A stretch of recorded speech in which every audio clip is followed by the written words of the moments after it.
SIR আতঙ্ক।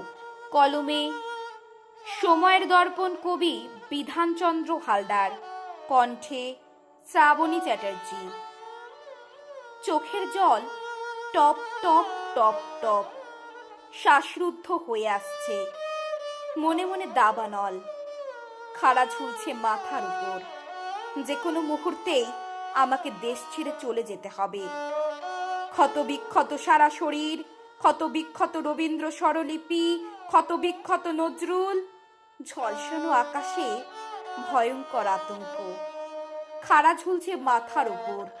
যে কোনো মুহূর্তেই আমাকে দেশ ছেড়ে চলে যেতে হবে। কার্তুজের গন্ধ, বারুদের গন্ধ, ভয়ঙ্কর শব্দের আতঙ্ক উঠছে বাতাসে বাতাসে। চোখের জল মুছিয়ে দেওয়ার কেউ নেই। যে যার ঘুমের মধ্যে ভবিষ্যতের স্বপ্ন বুনে চলেছে। কেবল আমাদের ভবিষ্যৎ ভয়ঙ্কর অন্ধকারে খাড়া ঝুলছে মাথার উপর। যে কোনো মুহূর্তেই আমাকে দেশ ছেড়ে চলে যেতে হবে। এক টুকরো কাগজ এত মূল্যবান আগে ঠিক বুঝে উঠতে পারিনি। জীবন ভাঙতে ভাঙতে জীবন্ত মরণ, কাজললতার মায়া উঠছে হাওয়ায় হাওয়ায়। শোকের রাত্রি পেরিয়ে নিষ্ফল জীবন, তখন কেন যে দেশ টপকে আসতে গেলাম।